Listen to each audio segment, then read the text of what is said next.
Historias breves pero necesarias que necesitas conocer sí o sí. Si alguna vez te preguntaste por qué estamos aquí o de dónde venimos, estas historias pueden darte las respuestas. La creación, el primer pecado, la promesa de salvación. Todo. Esto está en la Biblia, un libro lleno de historias que siguen siendo relevantes hoy. Pero, ¿qué es la Biblia? ¿Cómo nació y por qué hay diferencias? ¿Un libro antiguo lleno de reglas? ¿Una guía espiritual? ¿Un conjunto de cuentos? Vamos a conocer qué es realmente la Biblia, quién la escribió, cómo se formó y por qué hay diferentes versiones entre católicos, protestantes y judíos. Primero que nada, la Biblia no es un solo libro. Es una colección de libros escritos por más de 40 personas distintas, en 3 idiomas diferentes, hebreo, arameo y griego, a lo largo de más de 1500 años de historia. Hay libros de historia, leyes, poesía, cartas, profecías, relatos, de guerra, sabiduría, biografías. Y sin embargo, a pesar de su diversidad, todos apuntan a un mismo tema central, la relación entre Dios y la humanidad. La Biblia que la mayoría conocemos está dividida en 2 grandes partes. El Antiguo Testamento, que narra desde la creación hasta siglos antes de Jesús, y el Nuevo Testamento, que se enfoca en la vida de Jesús y los primeros años de la Iglesia cristiana. ¿Quién escribió la Biblia? No fue escrita por una sola persona. Sus autores fueron pastores, reyes, profetas, pescadores, médicos, escribas y sacerdotes. Gente común y poderosa, en momentos de paz y en medio de guerras. Pero todos, según la fe judía y cristiana, inspirados por Dios para escribir lo que Él quería revelar a la humanidad. El primer libro que vamos a estudiar, Génesis, según la tradición, fue escrito por Moisés alrededor del año 1400 a.C. Pero incluso antes de eso, muchas historias se pasaban de forma oral, de generación en generación, y algunas incluso estaban escritas en tablillas antiguas. ¿Cómo se armó la Biblia? Los libros de la Biblia no cayeron del cielo ya encuadernados. Durante siglos, los creyentes fueron reconociendo qué textos eran considerados sagrados, confiables, inspirados.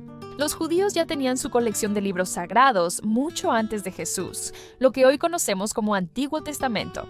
El Nuevo Testamento se fue escribiendo entre los años 50 y 100 después de Cristo, y recién unos siglos más tarde, la Iglesia comenzó a reunirlos oficialmente. En el año 397 después de Cristo, en el Concilio de Cartago, se reconoció el canon del Nuevo Testamento que conocemos hoy, 27 libros. Pero acá empieza una parte interesante. ¿Por qué hay Biblias diferentes? El canon del Antiguo Testamento no es igual para todos. Los judíos solo aceptan 39 libros, lo que ellos llaman el Tanaj. Los católicos incluyen 46 libros, porque aceptan algunos textos en griego conocidos como deuterocanónicos, que están en la Septuaginta, la Biblia griega que usaban muchos judíos en la época de Jesús. Los protestantes, después de la Reforma, volvieron a usar solo los 39 libros del canon hebreo y colocaron los otros libros en una sección separada, llamada apócrifos. ¿Qué pasó en la Reforma protestante? En el siglo XVI, Martín Lutero cuestionó varias prácticas de la Iglesia Católica y propuso volver a las Escrituras como autoridad máxima.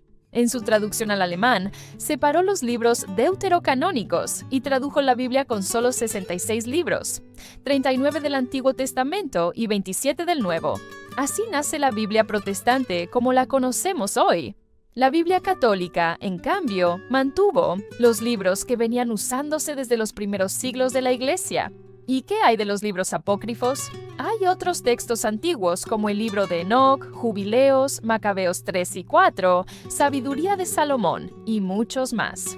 Algunos fueron muy leídos por los judíos y cristianos antiguos, pero no todos fueron aceptados oficialmente en la Biblia. Sin embargo, son útiles para entender el contexto cultural, histórico y espiritual del tiempo bíblico. Por eso, esta serie, si es necesario, vamos a mencionar estos libros cuando ayuden a entender mejor la historia. Entonces, ¿por qué leer la Biblia hoy? Porque sigue siendo actual. Porque plantea preguntas que todos nos hacemos. ¿De dónde venimos? ¿A dónde vamos? ¿Por qué existe el mal? ¿Hay un propósito? ¿Hay un Dios que se interesa por mí? Desde el Génesis hasta el Apocalipsis, la Biblia es la historia de un Dios que crea, ama, corrige, perdona, redime y espera. Y hoy empezamos ese viaje, desde el principio. A lo largo de la vida escuchamos muchas historias. Algunas nos enseñan lecciones, otras nos hacen pensar y algunas simplemente nos entretienen. Pero hay una historia que, si realmente deseas comprender el mundo en el que vives, necesitas conocer: la historia que la Biblia nos cuenta. Si te gustó este video y quieres profundizar más en esta increíble narración sobre la creación, suscríbete al canal y activa las notificaciones para no perderte ni un capítulo. Nos vemos en el próximo capítulo Biblionis.